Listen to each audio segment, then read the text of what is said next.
Hey, thanks for checking out another episode of Friday Night Mike. Ben Spicer here with my co-host, Greenup County football head coach Scott Grizzle. Coach, good to be back and for the first time meeting up with you here to record our podcast. I know we've been gone for a couple weeks, just getting things going. You guys come off a 45-0 win over Notre Dame, and you're on a bye week this week. So what's been going on in practice and things like that here on your week off? I guess you could say not really a week off, but yeah, just really during the bye week. You kind of go back to wanting to focus on your kids and, evaluating your film and what are you doing wrong, what do you need to work on fundamentally, technique-wise, scheme-wise, for your specific team. And, you try the best you can to keep your next opponent out of the picture during this week and really focus on your kids and what they need to get better at. And it's a challenging, it's a fun time. I enjoy the bye week because it gives you time to kind of slow down a little bit as a coach and really, once again, evaluate your film. I'm not breaking down an opponent this week. I'm worried about, what did we do wrong against Notre Dame? What did we do wrong against Wheelersburg that we can get better at over the next week? So it's a nice time, man, to just kind of, like today at work and over the weekend, just really going back and watching all of our offensive clips from every game and finally having that time to put the, more detail into what we're doing wrong and things like that. So it's nice, man, just to focus on your team and figure out kind of where you are and what you can get better at and all that type of stuff. And I know us right now, we got a lot to improve on. We got a long way to go, but you see the good things that you do too, and so that makes it all worth it. But yeah, it's a fun time and a time that you really challenge your coaches and your players to improve and get better. And you have to like the timing of it as well, getting set before district play. You get a week off to sort of recover. And as you said, just focus back on the fundamentals. Big news in Kentucky high school football over the last week or so. We knew there was going to be an RPI, but there was a little wrinkle, I guess, added to the news that now if you play an out-of-state team, they don't focus on the win and loss percentage. It's just automatically calculated to 500. And so that's a situation where if you're dealing with that, it's a good thing because you're in week 3 of the playoffs. You don't really have to worry about that until things get reseeded and everything like that. But just as an example, you look at Pikeville. Saw on Twitter earlier today, Jason Frakes, reporter down in Louisville, said they had the number 1 RPI in the state. And going up against a team like Trinity, a private school down in Louisville, who's like 40th in the state in RPI. And that's because Trinity has played 5 out-of-state teams. They don't factor in how good they are. We know they're playing against quality opponents, but they just assume that all those opponents are 500. They don't really go into the details. And I guess that's because of trying to work out and finding all the numbers and things involved like that. But just what are your thoughts on the RPI? Is that something that you're a fan of? I know, like I said, it's something that if you're worried about that, then you're in a good position because you're deep into the playoffs. Yeah, absolutely. That's spot on. I mean, if, like you said, 100%, if that's something that you're having to deal with or worried about, then you're definitely in a good situation for your team.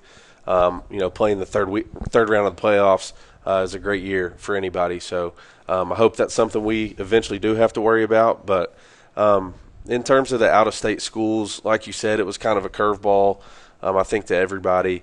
I think most of the coaches that I've spoke to about it are just kind of indifferent in terms of it is what it is. It's something that, was a decision made well above our heads, and we didn't have a lot of input. It was something I don't ever recall getting an email or a phone call or anything asking for my input on the decision. And I know a lot of coaches in this area and across the state didn't have any input in it. So it was a decision made by the KHSAA. It's what they feel is best for high school football in the state of Kentucky. And, as a coach, you take that with a grain of salt and you do the best you can with it.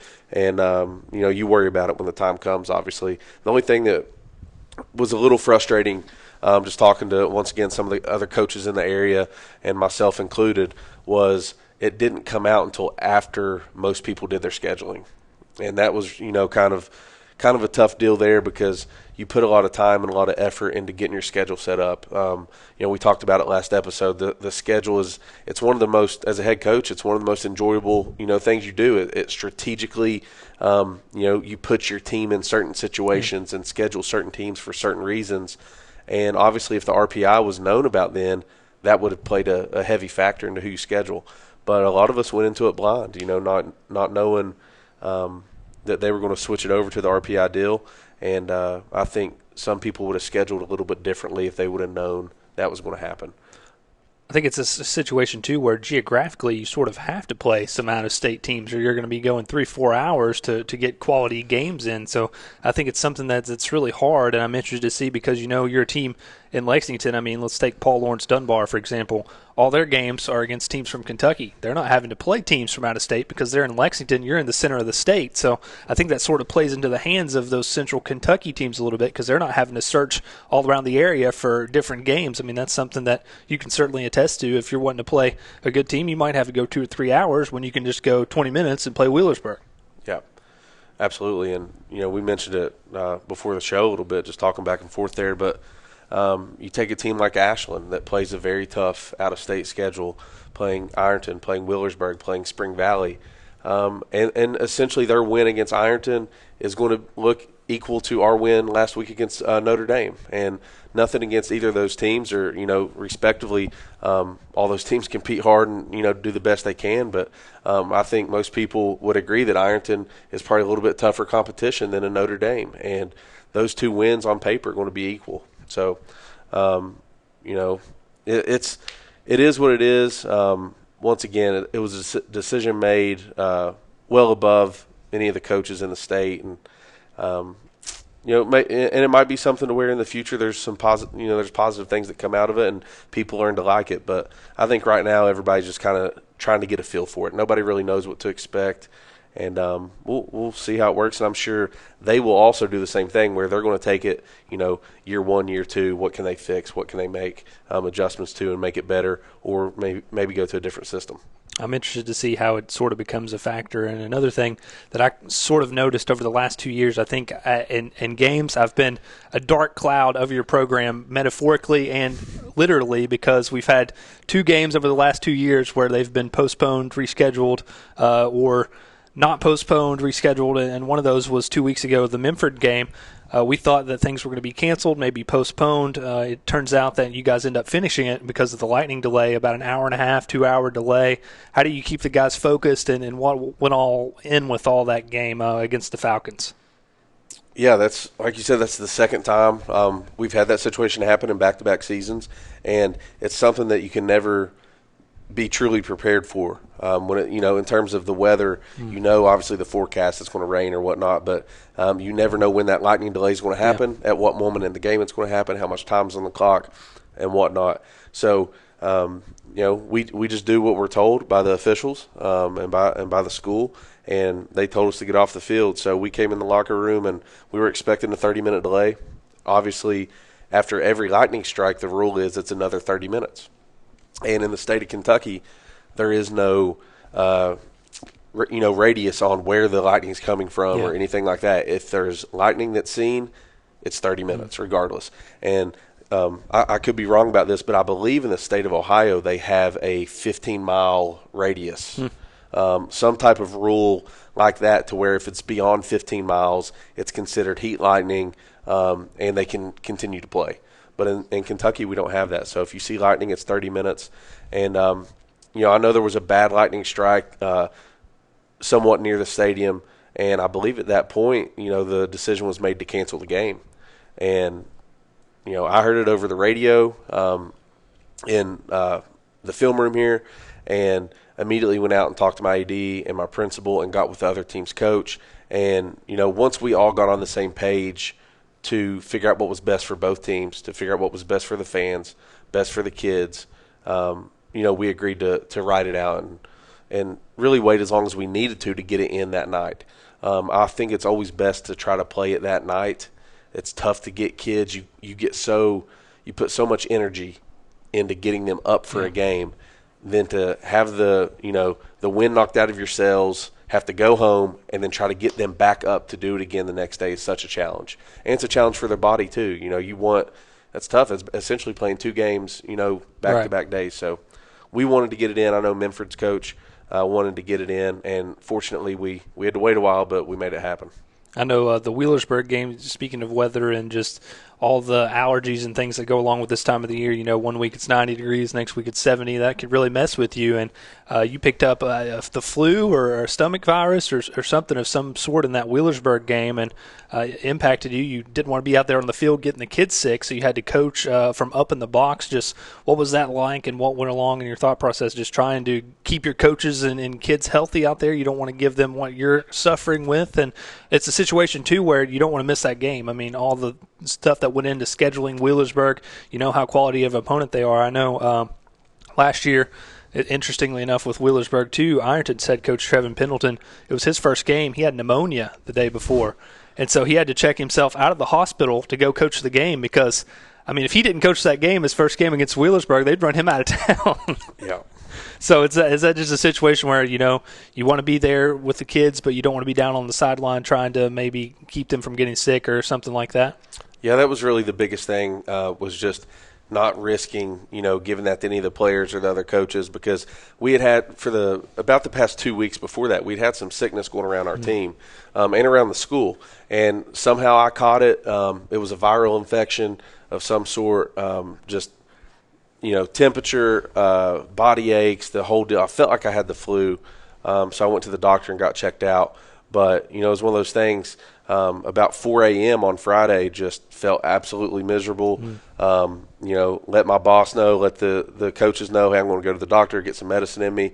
But there was no way, you know, I'm not coaching that game. I mean, that's, you know, that's what you live for. That's what you work hard for, those Friday nights. And, you know, you're going to do whatever you got to do to be out there and coach and be with your kids. But just thought it was better to be up in the box, not, you know, in anybody's face or anything like that and spreading it. But it was different, you know. It was obviously a totally different view, totally different feel to the game to coach from up there. The view is nice in terms of play calling. That's something that, you know, I know we didn't score a ton of points that night, and obviously a very tough defense that we faced against Wheelersburg. But, you know, we had 300 yards of offense. We moved the ball efficiently. You know, once again, I thought from a standpoint of the view, it was really good, but it's tough not to be down there with your kids. And, you know, you just don't feel like you miss the heartbeat of your team. And as a head coach or as any, you know, an assistant coach even, it's so crucial to be down there and just, you know, you can feel the flow of a game and how your kids are reacting and kind of what their mindset is. And from up in the booth, you just don't get that same feel.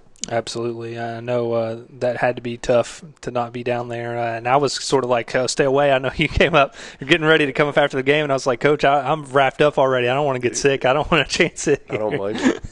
Because stomach flu and stomach virus, anything like that is just, it's not fun. It's not a whole lot of fun. Let's look back to last week, though. Big win for you guys on the road against Notre Dame. And the big news, of course, and we talked about this before the game, was Eli setting the Northeastern Kentucky career passing yardage record.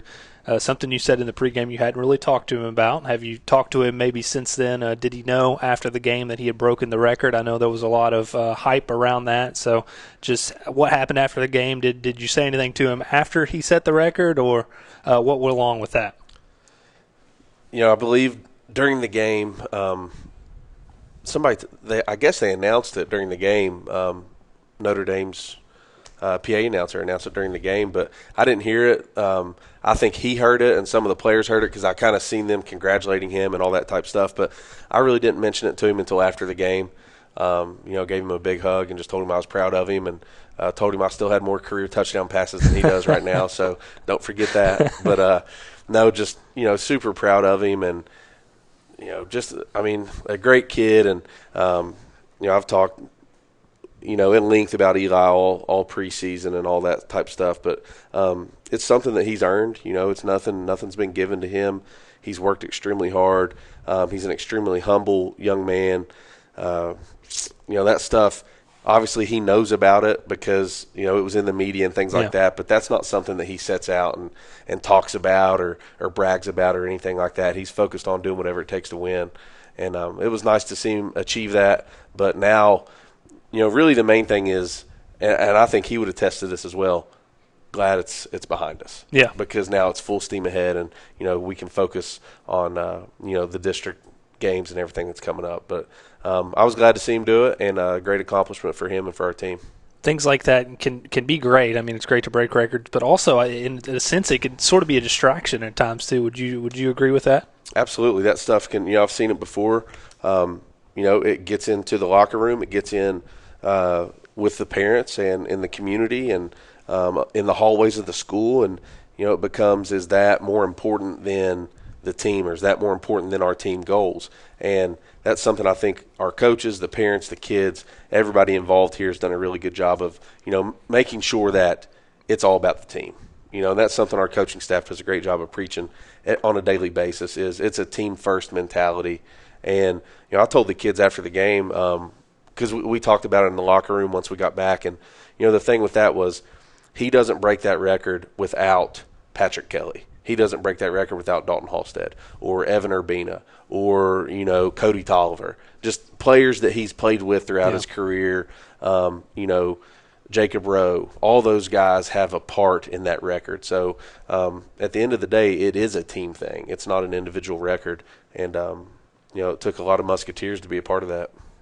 I know he broke your career passing yardage record against Minford during the game, and that's obviously not something you're worried about during the game, but did he say anything to you maybe afterwards? Hey, Coach, I got your number now. I don't think he said anything to me after, but there was definitely some, chirping around the coach's office and things like that. But no, he's not that type of guy. He's just, he's focused on getting better, and he's focused on his team and things like that. So I think when it's all said and done, it's something that he'll be proud to look back on. Obviously, that's something he can cherish with him his whole life and his whole football career. But right now, he's just a hardworking kid that's in the middle of his senior year and focused on winning the next game. Well, we kind of talked about it a little bit. You've got a bye week, just all the things that go into that. I know you said you've been working on your all's fundamentals. You don't really prepare for Russell much this week, but that Russell game coming up next week, obviously a little added motivation for you guys now that it's a district matchup. And I know you have a great deal of respect for Coach Maynard. Is that someone you talk to regularly, or have you been talking to him on the bye week? And how would you describe the relationship that you have with him? Yeah, I think, we have a really positive relationship. We're first cousins, so my mom and his mom are sisters. He's taught me a lot on the field, off the field, football and life. So he's just always been a role model to me, somebody I really look up to. Obviously a great coach. In my opinion, he's one of the top coaches in the state of Kentucky. I think he's going to go down as a Hall of Fame coach. There's no doubt about that. So somebody that, I try to model my career after.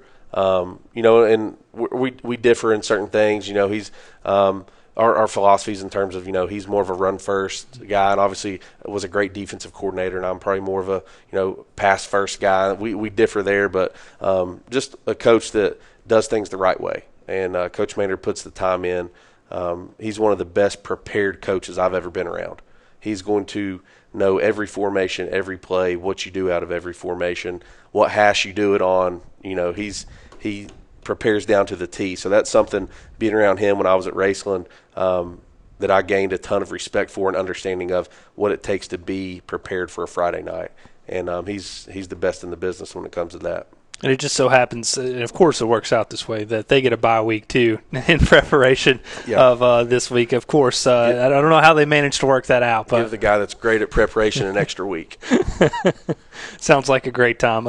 Mid-season, though, I mean, you guys have played your non-conference schedule. You still got, or non-district schedule. You still got Mason County up to close things out in the season. Just how do you feel about where you guys are at this point of the year, coming off that big win over Notre Dame? Yeah, obviously, I think we'd like to be a little bit better in the win, the win column, but played an extremely tough schedule. Yeah. We look at all three of the games that we've lost in: Raceland, Minford, and Wheelersburg. Three very tough teams, very competitive teams year in and year out, and that's where we wanted to be. Not maybe in terms of being 3-3 right now, but just to be in those tough games, to be in those games where you have to play 48 minutes. Where you have to compete at a high level, to understand what it's going to take when we get to district play. So, I'm confident in our kids. I feel like we're right where we want to be in a sense of, of knowing what it's going to take to win those district games. So I'm proud of our kids for making it through our pre-district schedule. It was a tough one. That's what we want. That's what we felt like would take our program to the next level, is playing those tough teams. So once again, just really happy with where we're at. Obviously a lot to work on, a lot to get better on before next week. But I think our morale's high. Our kids are confident. Our kids are hungry. They want a home playoff game. That's something that they've worked hard for. So obviously it's a tall task in a very tough district, but that's something that keeps our kids motivated.